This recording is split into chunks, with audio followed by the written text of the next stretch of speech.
Hey guys, I'm here with Pat Flynn. Thank you, Pat, for being on this podcast. I was given your contact information. Have heard great things, and people say you're a very fascinating person to talk to. So I decided to get you on to talk with it and see if you live up to the hype, I guess. Yeah, prepare to be disappointed, my friend.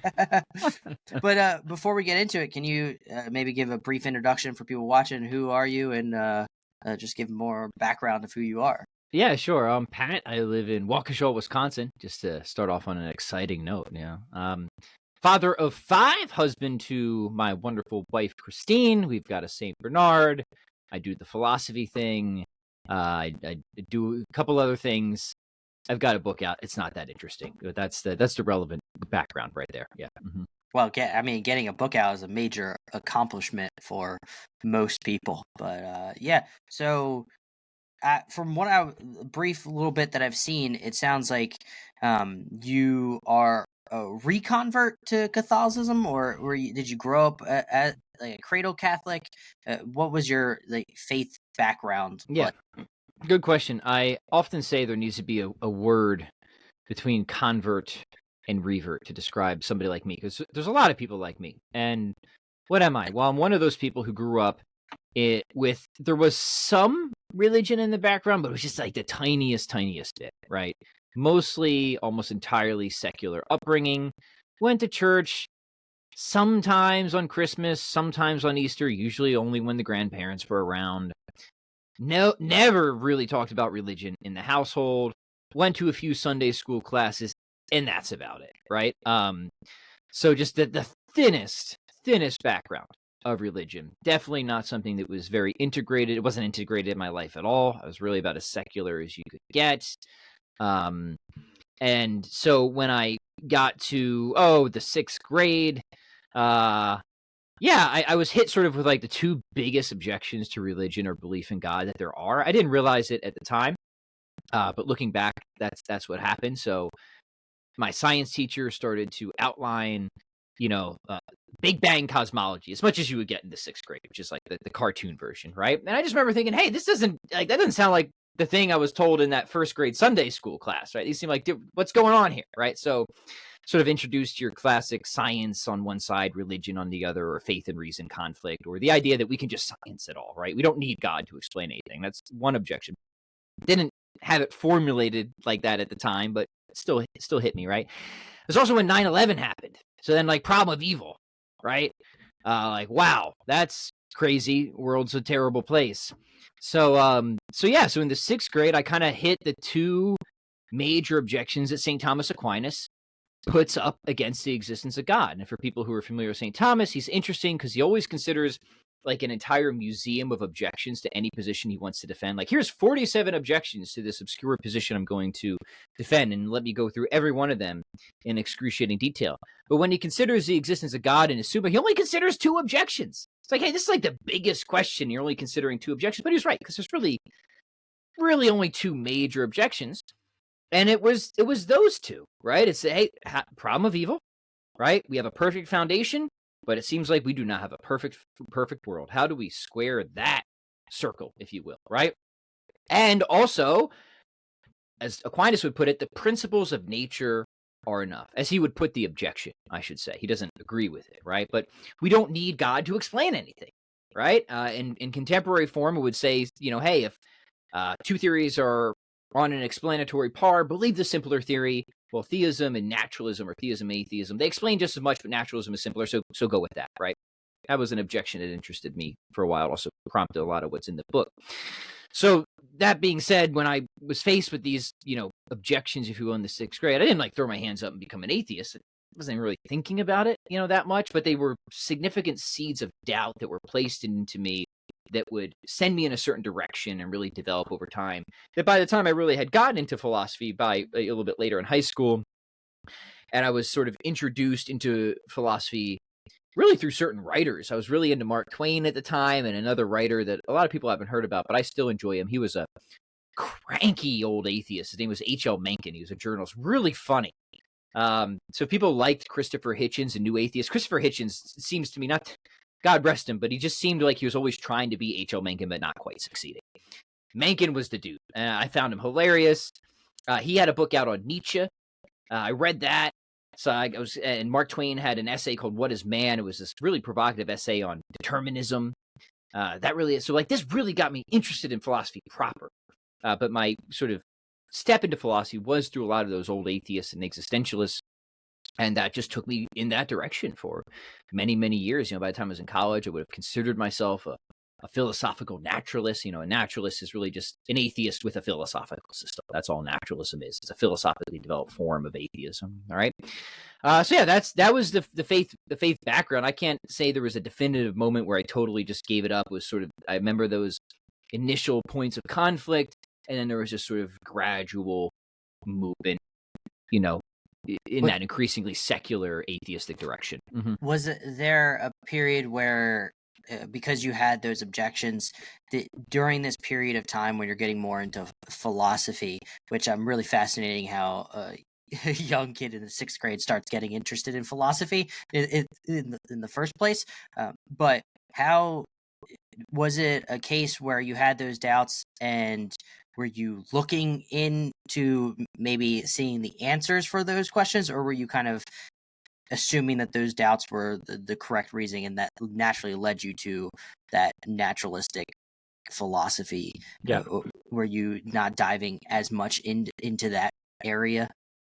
Yeah, great question. So let me back up. I don't want people to think that I'm smarter than I actually am, which is not the case, right? So I wasn't like a deeply reflective 6th grader, right? Like the philosophy came a bit later in high school. That said, I was always haunted by the big philosophical questions. So I remember from a very young age, like some of my earliest memories that I have are like looking out my grandparents' front door. They had a big front window, and look across the street at they lived in an area with row homes, and just thinking like, why is any of this here? Right. And why does it stay here? Why doesn't it all just go blank?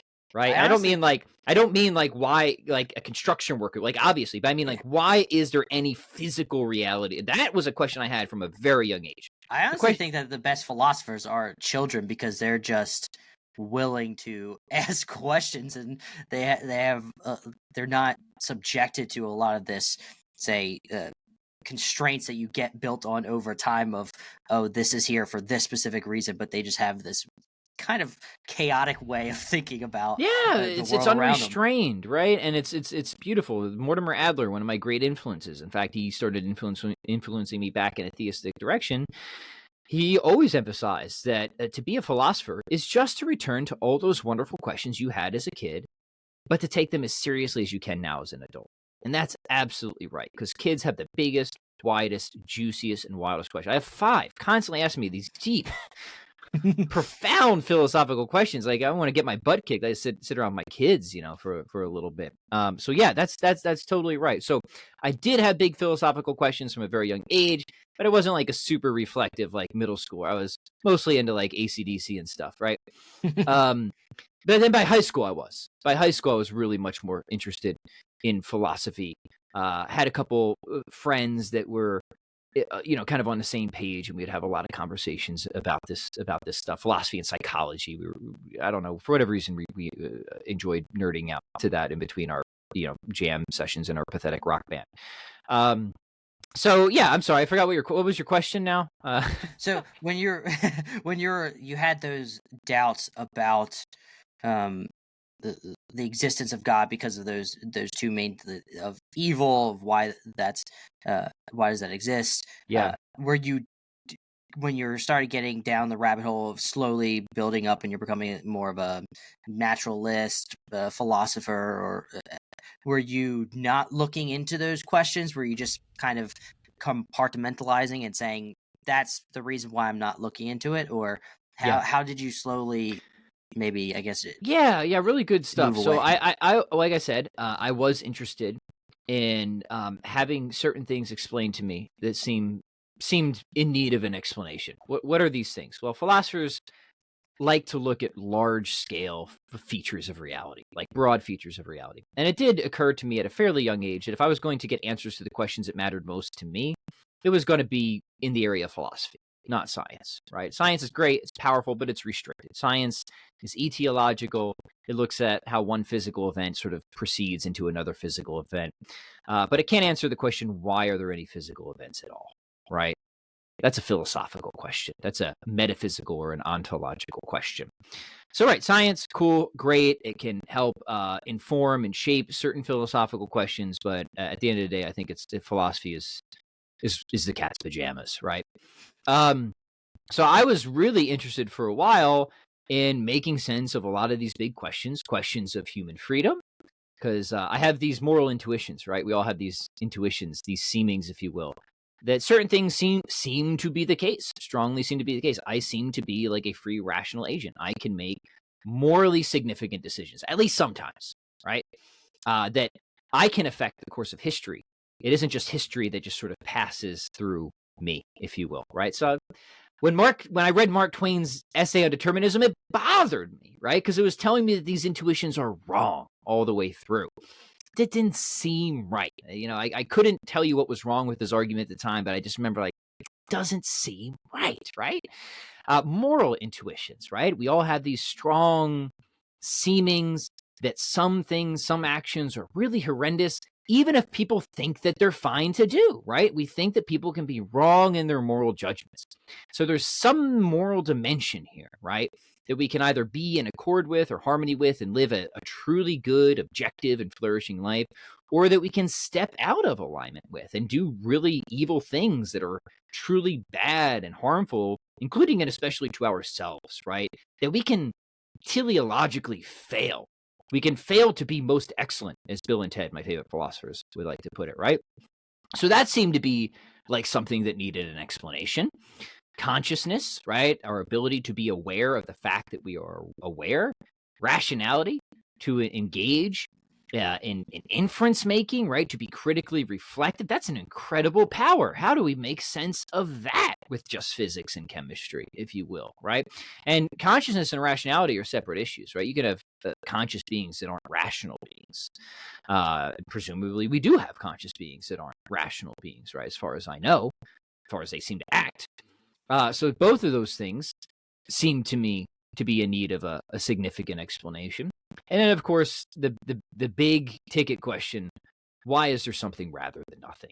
Why, and to be more precise, why is there any contingent thing? Why is there anything whose essence does not sort of guarantee or demand its existence? Why are there things included in reality whose nature doesn't demand that they be included? Why are those things here?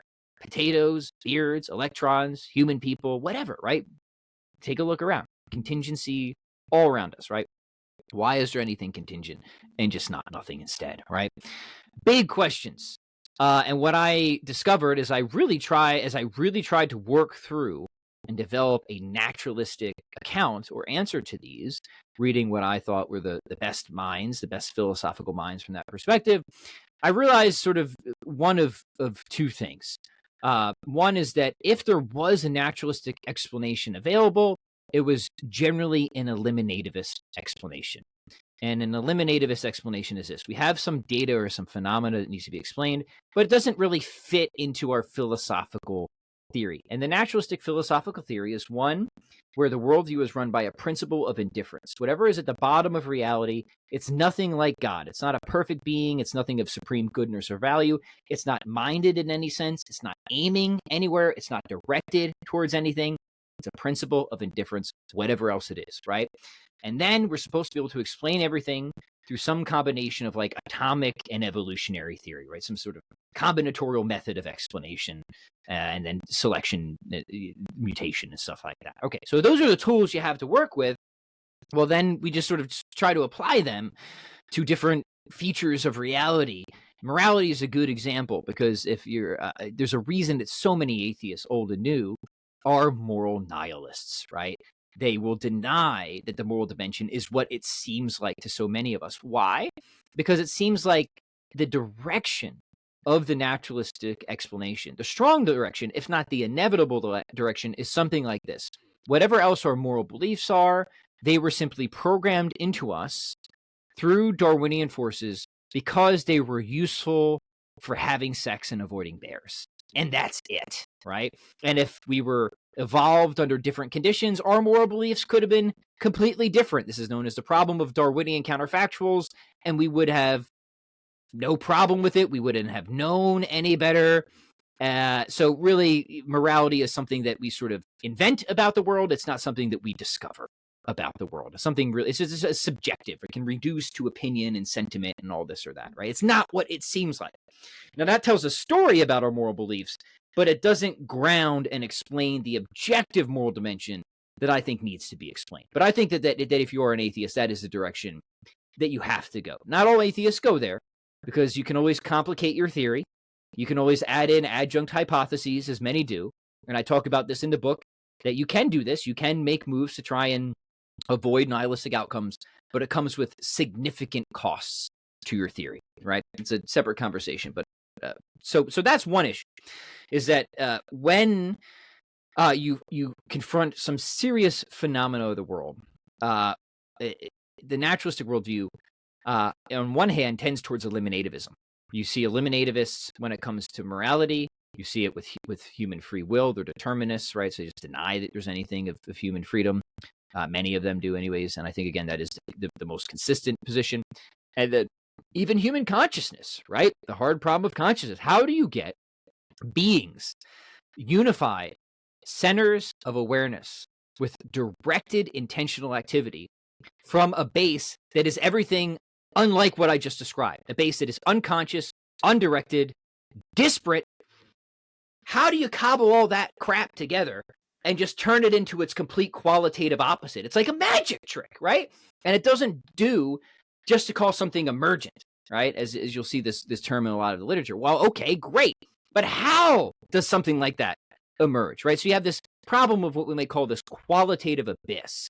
How do you just absolutely leap categories like this as if by magic with no sort of congruent, predictable explanation of how that leap is made? Naturalists don't deny that's a problem. They see the force of that issue. So what they'll do is they'll say, well, you can't really do that. So consciousness must be some sort of an illusion, right? And then you have all these sort of eliminativists who deny that consciousness is what we sort of think that it is, right?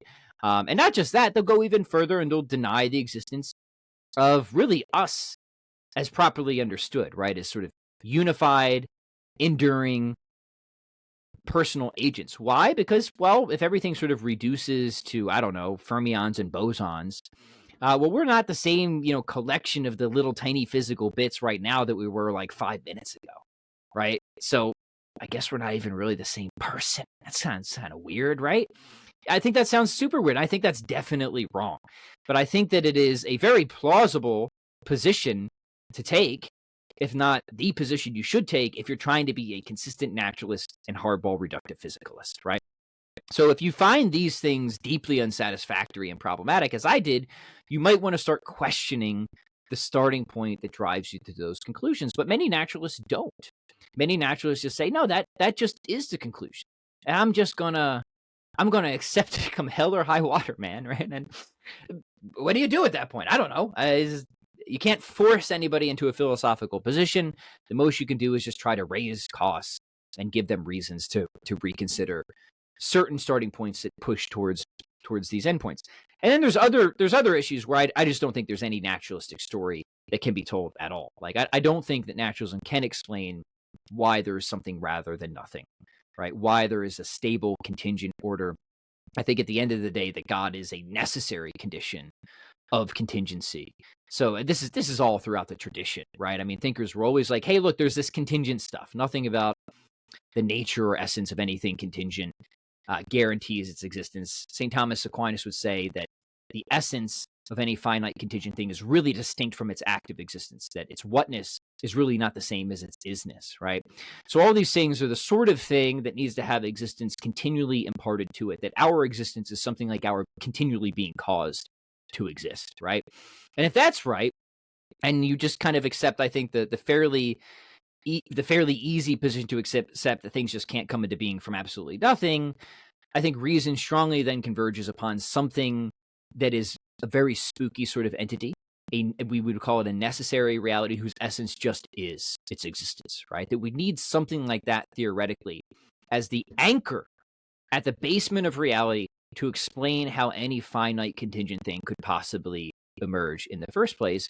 And I think that is a really fruitful philosophical theory, because if you have that entity and you run a philosophical analysis on a being whose essence just is his existence, as I do in my book, you can unload the entire suite of divine attributes, from absolute divine simplicity to omnipotence, omniscience, and so on and so forth. I've got a whole section of how that works in the book. But then you can also make predictions of why a being like this might create a contingent stable order with conscious rational entities oriented towards a particular end. So it kind of works both ways. You can argue for God as a necessary condition for something that's actually here, but you can also think about God conceptually through a philosophical framework to predict a world very much like ours. And to me, that's like a super cool bonus confirmatory result, if that makes sense. Sorry, I've been rambling so much I completely forgot what your original question was. No, so I'll no, just I was just I'll sitting pause here. now. No, I was sitting here listening, just to make sure, because we're already a little far into your book. It's called "The Best Argument for God," correct? Right. Yeah, that's right. That's your Yeah. book. Okay, so I'll make sure to put a link in the description for this video, so everybody can go check it out. Because I definitely am going to want to check it out now. Just even listening to you discuss and just talk about all of that. So, Well, thank you. But one thing that stuck out to me that I thought was very poignant was, if you take the naturalism logic to its inevitable conclusion, it sounds like, now it's hard. I'm not really on a philosophical person. I'm still trying to work that muscle.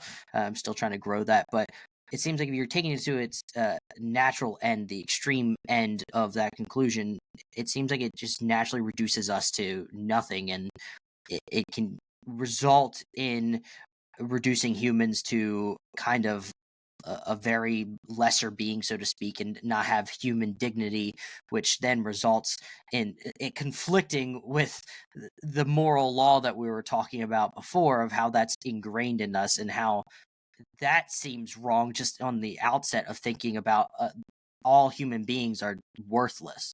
Yeah, I think that's generally right. So one of the primary motivations for naturalism, I would say, is a sort of scientism. And scientism is an epistemology. It's a theory of knowledge.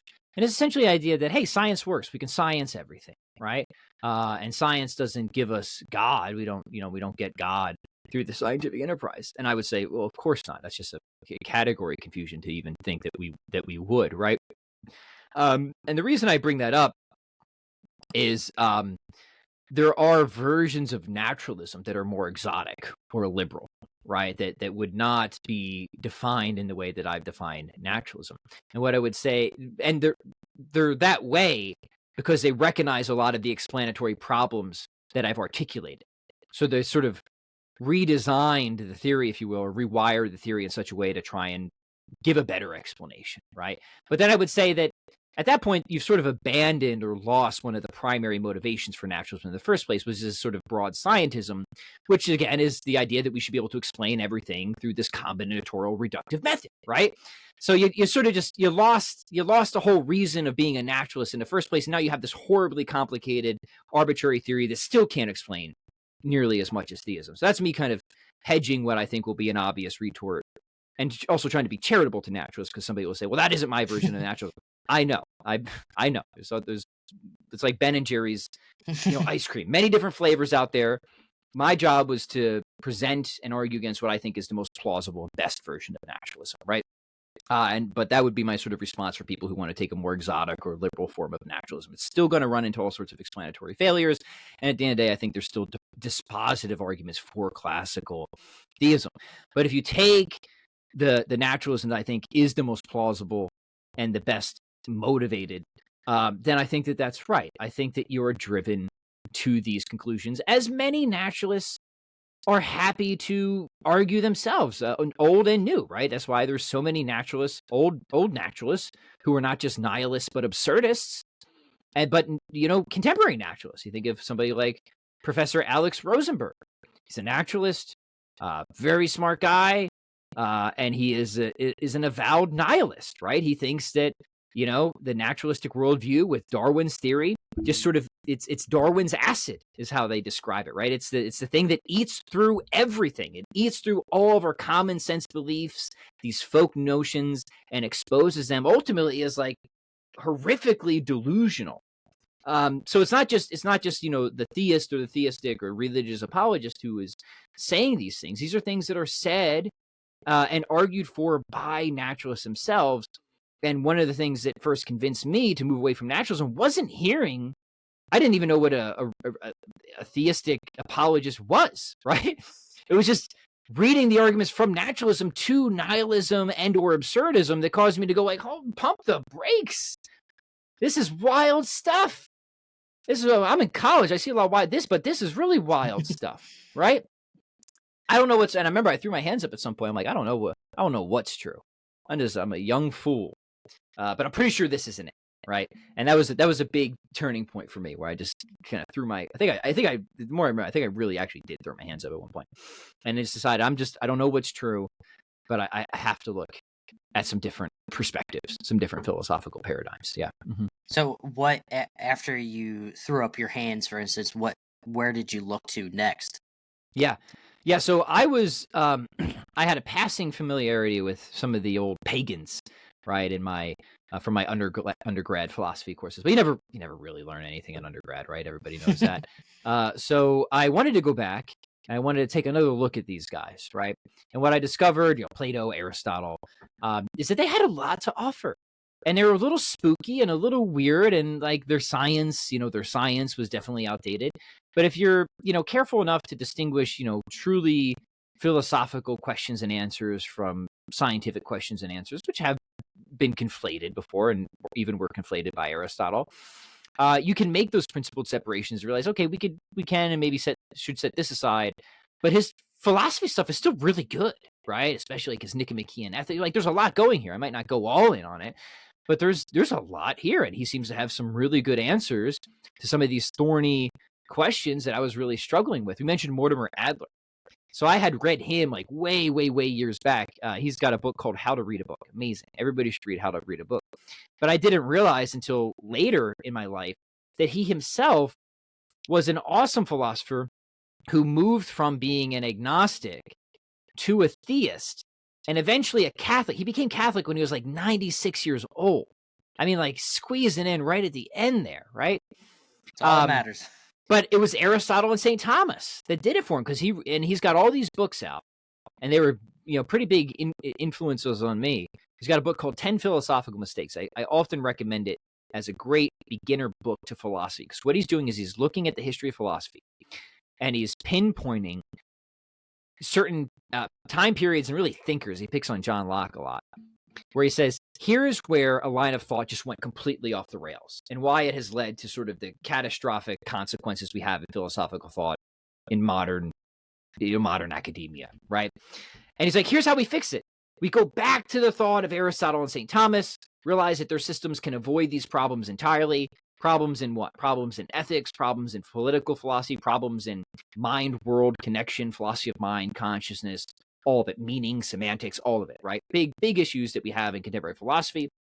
And I remember reading him and reading all sorts of other people and realizing, whoa, why wasn't I ever taught any of this?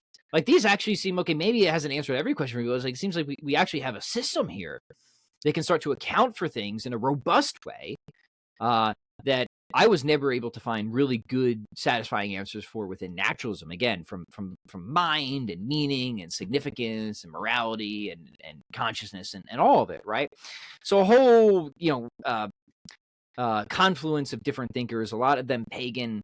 Mortimer Adler, I forget when he came into the mix, but I did rediscover him. He was very significant. And it was really the Thomists. And Thomists are those who follow the philosophical footpath of St. Thomas Aquinas.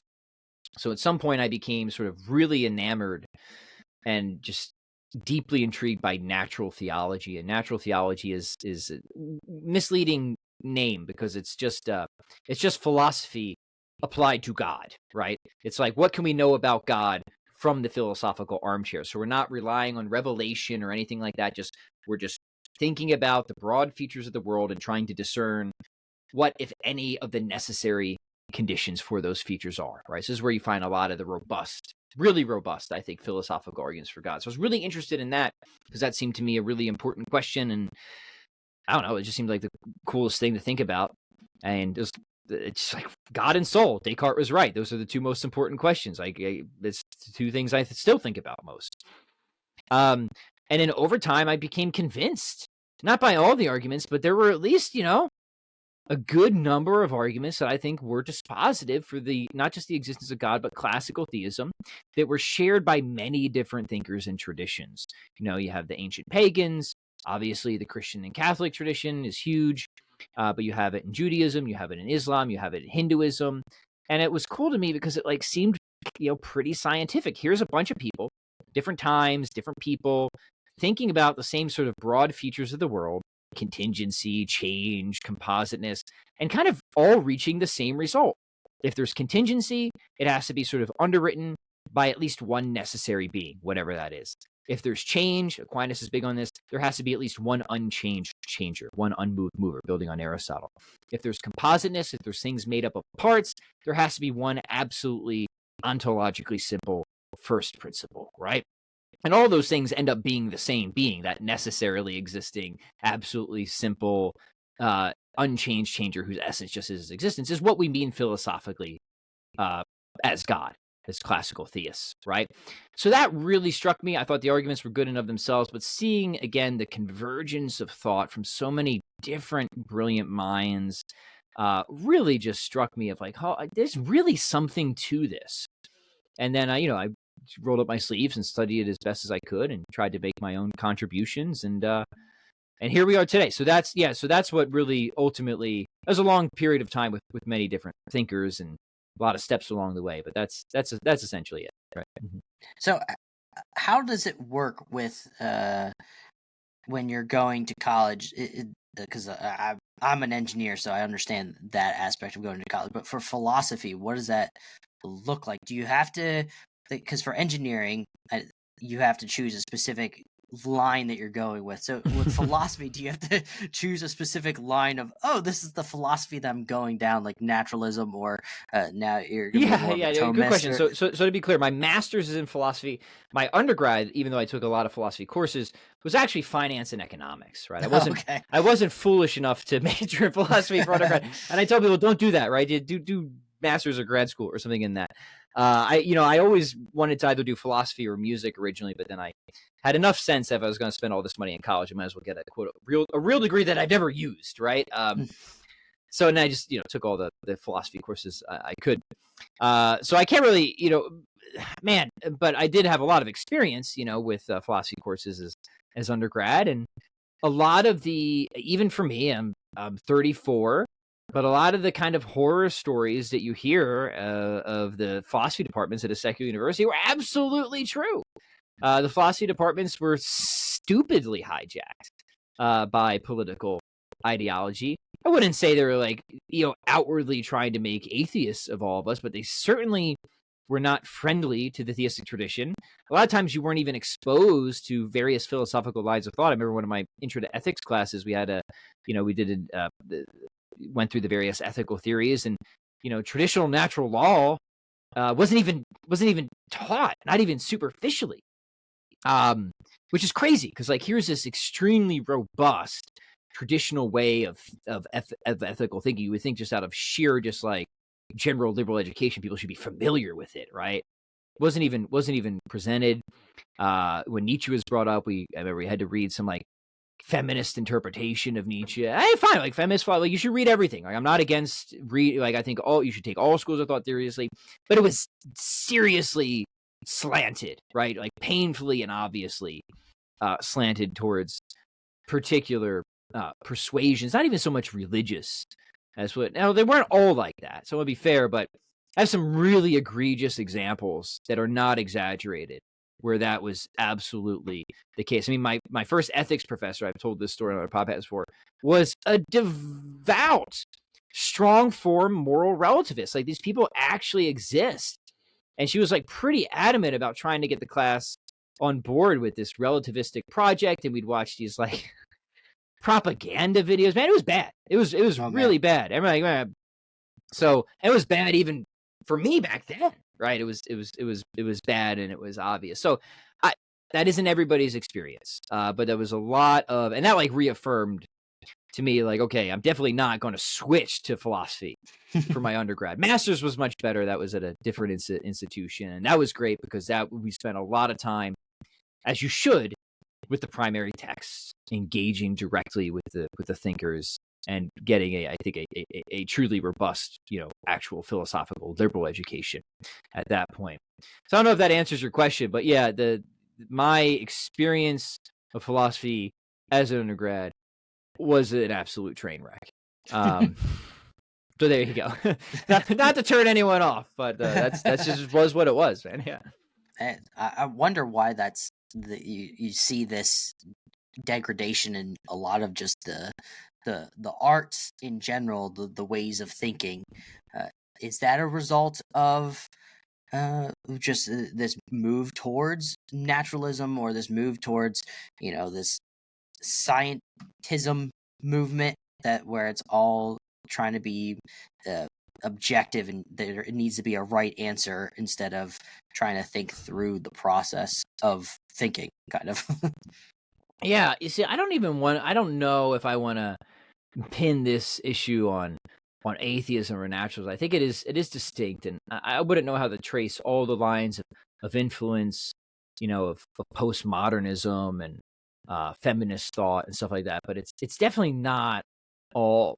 I mean, many atheists and many naturalists are not on board with what's going on, right? Many of them are very outspoken of these, these projects, if you will, that are being run, not just in philosophy, but just the fire hose of propaganda that is just constantly sprayed at these poor college kids, right? I mean, there's many atheists and naturalists who are outspoken and saying, "Hey, this has nothing to do with any of what we should be teaching or how we should be teaching." I just want to be careful there.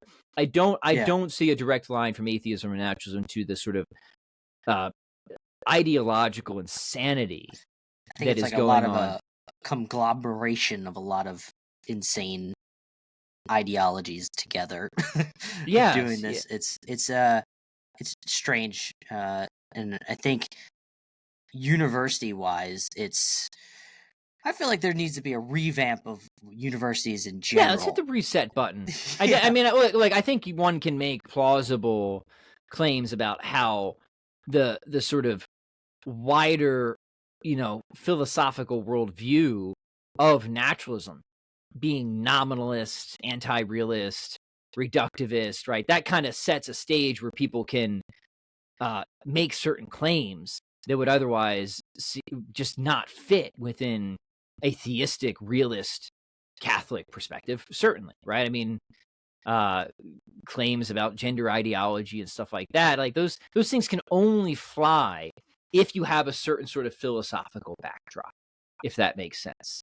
Yeah, now, how many people are aware of that is a totally different question, but I think that there are plausible claims you can make about how it set the sort of milieu where these lines of thought, even if they could have merged otherwise, at least could become stickier than they might have otherwise if there was a different philosophical atmosphere, if that makes sense. So, now you sort of are gravitating now towards this theistic mindset. How do you go from that line of thinking to, because I think I saw an article you wrote about coming into the Catholic faith, but you had this, maybe I don't want to put words in your mouth, but it was something along the lines of anything but Catholic, or you kind of weren't. You were just hoping that was my wife. Oh, that was my beloved wife. She okay. Christine. She said, so as I was considering Christianity, I'll tell you how that came out in a minute. I was very nervous because my wife was not baptized. She was not brought up in a religious household. She was brought up in an anti-religious household. So she was not friendly towards Christianity at all, particularly Catholicism. So one of the first things she said is I kind of was starting to like get her to think about it. She's like, all right, I'll think about Christianity, but no way in hell am I ever becoming Catholic, right? She's since become Catholic. Just a spoiler alert. She was baptized and confirmed, thanks be to God. So that was part of the story. That was my dear Christine said that. I was like, oh boy. Well, that sucks because I kind of think Catholicism is true. We'll be patient, right? So yeah, all right. So what was the move there? So once you get to a kind of broad philosophical theism, I mean, it narrows down the options, but not completely. There's a lot of different religious perspectives that believe in God and even believe in the God of classical theism, which is a particular philosophical conception of God, right? It's I think it's the richest one. I think it's the strongest one. I think it's the true one. So, but again, like that doesn't narrow down your options completely. There's Catholicism dogmatically commits you to classical theism. Many Protestants are classical theists. You find it in Hinduism, Judaism, right? So there's still a range of options here. But it was attractive to me that Catholicism was like really on board with this. And you had some of the best defenders of classical theism in the Catholic tradition. Catholic Church is also just so wide and deep as well that helps. But Catholicism also scored a lot of points in being so coherent and systematic. When I think of philosophy, I think of being a systematic philosopher. You're a worldview constructor, a worldview builder. You need a system where things hang together, cohere, and how your position in metaphysics should inform and support your ethical positions, ethical theory, and all that stuff, right? And Catholicism has that. It has it philosophically. It has this deep, rich philosophical system where the theory of being of Aquinas deeply informs his supports his meta ethics and informs his natural law virtue ethic, right? It all hangs together very beautifully, connects well with his philosophical anthropology. So I'm seeing this great coherence, which was very attractive to me. An area that's not my specialty, but I spend enough time studying it to appreciate it, is the theology of Catholicism itself, exceedingly systematic. How certain beliefs or Marian dogmas should have us think about who Christ is was like really, really cool to me. I'm like, oh, these things aren't arbitrary at all, right? Like sometimes you have to dig really, really deep into scripture to see these connections, but like once the connection made, it's really profound, right? These aren't just arbitrary beliefs that people are forced to believe, despite it might seem like that on the surface. Like the theology is so articulate, deep, thoughtful, and systematic, and it all hangs together so well that was an indicator of truth to me, right? Beyond that, Christianity in general. So, backing up a little bit, once I was kind of first convinced of theism, I kind of opened myself up to religious pluralism. It's kind of the thing to do, I guess. And that's the idea that, okay, maybe all religions are like true but false or false but true, however you want to put it. And it's the idea like, yeah, God exists, the transcendent is real, and all religions are just kind of a way of groping at it. But they're all sort of wrong, right? But pick whatever one does it for you, right? Because they're all doing the best they can, right? And there's naive and sophisticated forms of religious pluralism. So I read a number of thinkers in that tradition. It was interesting to me. But as I continued to read more Catholic thinkers and Thomists, and I kept getting like heavier doses of like actual Catholic theology, I became increasingly intrigued. And eventually I was just so interested in the historical credibility of Christianity because it makes some like incredible claims. Like God really entered history for the redemption and salvation of the entire cosmic order, right? And that's pretty radical. Is there a case, like at all, a historical credible case for that? Turns out there is a really strong one, I think, especially if you read, really good serious scholars on it, like N.T. Wright and people like that. And like the case didn't even need to be ironclad for me because like the philosophical background is there that like it's doing a lot of work for me, if that makes. I talk about this in the book, how like if you have the right understanding of God and the conception of God as pure goodness, and the good is self-diffusive, and you just affirm the obvious reality of something has gone wrong with this world, it sets an expectation that God would do something to restore the world, and that the end of the world is union with the Godhead, and something like the incarnation and atonement begins to make a lot of beautiful sense. It's extremely philosophically fitting, right? And then the fact that you see historical claims around this that demand some sort of explanation. If you're already a theist and you think miracles are possible and that God might want to sign off on something with a miracle, that sort of makes sense, right? There's a lot of things are just really, they just fit really well, right? I think people sometimes make too big of a deal of the historical apologetics. It's like, look, man, the slipper fits, right? Let's just go with this. There seems to be no other theory that explains things as well, and doesn't seem to be another religion that makes as strong historical claims that can be backed up as well, frankly. And then between apostolic succession, papal claims, what councils affirm, sacramental theology. Yeah, it's Catholicism, of course. And then, I think that there's also a lot of philosophical reasons for Catholicism. Sacraments, physical, we're physical beings. God works with things according to their nature. So a lot of the theology of Catholicism really fit well with the philosophy that I had already developed. It's communal. We're communal, rational animals that need and require tradition, hierarchy, authority. God works with things according to their nature, right? And this is sort of how God has done things in the past. It makes sense that something like this would be done now. It's participatory. I'm big into participation metaphysics. So like the church, the Catholic Church, has this sort of sorry, there's a train that lives behind my house. Has this sort of philosophical backdrop to it that just fits perfectly with my backdrop of philosophy, right? Whereas other religions and Christian traditions just definitely did not. So cumulative case for Catholicism for sure. So my head was there, and my heart came there a little bit later. I remember I just told this story. I was just on an interview like 30 minutes before we were chatting, so I feel like I'm repeating myself, which I am, but I realize it's the first time you've heard it, so I'll just do it again. It was Christmas Eve one night. So my head is it's Catholicism, right? Like intellectually, I've had my intellectual conversion, if you will. And it's snowing. It's awful weather. My wife has prepared a very lovely dinner. She's not baptized. She's still, totally secular at this point. And I just told her, like, hey, Christine, I have to go to a Catholic mass. Can't explain it. Gotta go. Sorry. And she's like, what? I just made this, awesome dinner, and it's like a blizzard outside, and like you're blind as a bat. Look at your glasses. I'm like, I gotta go. I'm going. So I was trying to be nice about it, of course, but I'm like, I just have to go to a Catholic. I just don't know. I just have to go to mass. I just have to do it. So there's a church that was not too far. And I went there, and I'll tell you what, I'm not like a big spiritual experience guy. I'm pretty dry on the feeling side.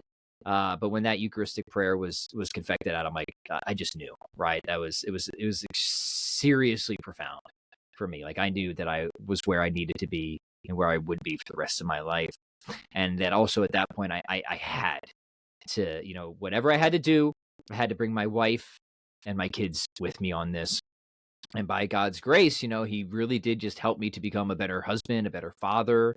And this helped to open my wife up to considering, religion and Catholicism. And she was still resistant to Catholicism for a while, but she started doing her own reading with a relatively open mind. I don't think any of us ever have a completely open mind, if we're honest, but you can be open-minded enough, right? That's fair. And so by God's grace, eventually she herself felt this incredible desire to enter the church, and she was baptized and confirmed, and we had our marriage blessed in the church, and we had 3 kids at the time, and they were all baptized. So for me, there's a definite sort of point of intellectual conversion that happened, and then there was the real sort of moral conversion, if you will, that that happened after that. So yeah, that's beautiful. And it seems like from the few interviews I've done, it always seems like God leads people back to him if they're open to it in the way that's the most natural to that individual. And it's really fascinating just to hear all the different conversion stories, because none of them are the same, really. And it's always beautiful. I'm curious, when you're now saying, oh, I'm going to become Catholic, and you still have this philosophical mindset, what was it like going back and now with this viewpoint of reading the Bible, for instance? Because I'm sure that you probably took a brief hiatus with reading the Bible from that period in high school to now starting. I never read the Bible growing up. Yeah, getting to yeah. I don't know. It was a few times in Sunday school, maybe. Like a few times I went to Sunday. I don't even think we did it. I think we just mostly just like shot spitballs at each other or something. So I remember reading the Bible like for the first time and thinking like, I don't know what this is talking about, right? And that was like, I was actually like pretty significant. Here it is. I do remember. I do remember. So I told you how I was into religious pluralism for a while, and there's this guy. I had this work from this guy who was, going through the Gospel of, I think it was Mark. It's been a while, but he was giving this like huge Gnostic pluralistic spin on it, and that got me interested in the Bible. And I remember going and reading it. I'm like, what is this guy talking about? Right? Like, this is not at all like what he made it seem like. I don't know what this is about, but like that isn't it, right? Like, whatever he just like, that was such a spin. It was ridiculous. I remember being annoyed. I remember just like being annoyed, and like that guy had just lost so much credibility when I went and read that. And I remember reading a little bit more and just like not really being able to make a whole. I mean, the plain things are plain enough, right? But I remember like, the funny thing is I was reading a lot of like religious works. Like I was reading the poems of Rumi and all this beautiful religious stuff. And then like you get the scripture, and a lot of it, like especially Mark, is pretty dry, right? It's pretty dry. It's just pretty dry. And I remember thinking like, this is pretty dry stuff. But then like later that had a pretty big influence on me, because it's like, well, of course it's dry. Of course it's dry. These are people who are just, we might say, it's just a reportage model. They're not trying to give you some like deep spiritual poem that's going to, stir you into some ecstasy, right? They're just telling you what happened. They're just telling you what happened. So like the kind of initial almost disappointment of how dry, some of the gospel, and of course there's beautiful stuff in the Bible, don't get me wrong, but like my initial impression was just like, yeah, this is just really like to the point and dry, right? Actually wound up like kind of bolstering the credibility for me later when I realized that these are just people who were, I believe, generally reliable when it comes to telling us like what, at least when we're talking about, the New Testament and stuff like that, right? That we should follow what, think of this as Dr. Lydia McGrew would say is a reportage model, right? So yeah, like it's kind of a funny turn where like later that actually became a sort of marker of credibility for me, like those clear lack of embellishing features and stuff like that. But then like also straight up, there's, scripture is hugely important. Catholics don't deny that. But there's no inspired table of contents, and as soon as you start to look for, how do we get this thing in the first place? I think you don't need an infallible interpreter for everything in the Bible, obviously, but there are certain implications, especially in modern day contexts, where having some sort of living authority, if you will, would seem to be super beneficial. And so something like the Catholic Magisterium begins to make a lot of sense for how we can sort of shore up the canon itself, but also make sure that we can experience and interpret scripture in a way that is, fruitful no matter what time period we live in. Right. Yeah, I think what you were mentioning before of it just makes complete sense of who we are as creatures, of how we would pass down information through tradition and have this this hierarchical structure, because that's how God would interact with us in our natural setting. That's sort of what led me to come, because your upbringing kind of sounds somewhat like my upbringing with being a cradle Catholic.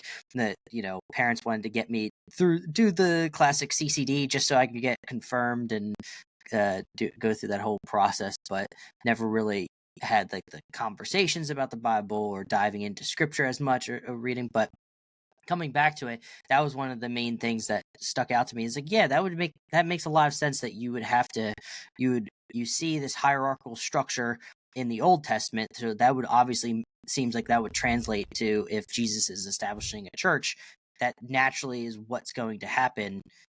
What would be laid out, you would have this hierarchical structure and a definitive teacher of the instruction, because we didn't really shocker to a lot of people, there was no written Bible for a good chunk of period of time until it came even more widespread with the printing press later on. So I guess we're getting close to the end. There was more that I want to get into, but I don't want to take up too much more of your time, Pat. I appreciate you coming on, but I like to end off with normally I like to end off with the question of, so what practice are you doing that really improves your spiritual life?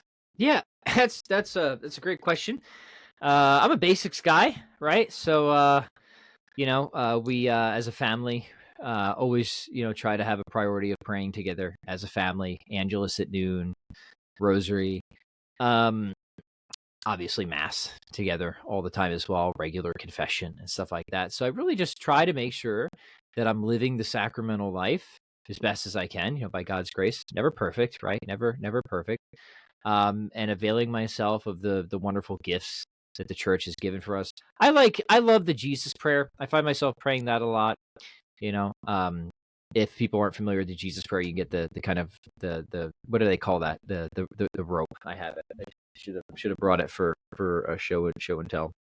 Lord Jesus Christ, Son of the living God, have mercy on me, a sinner.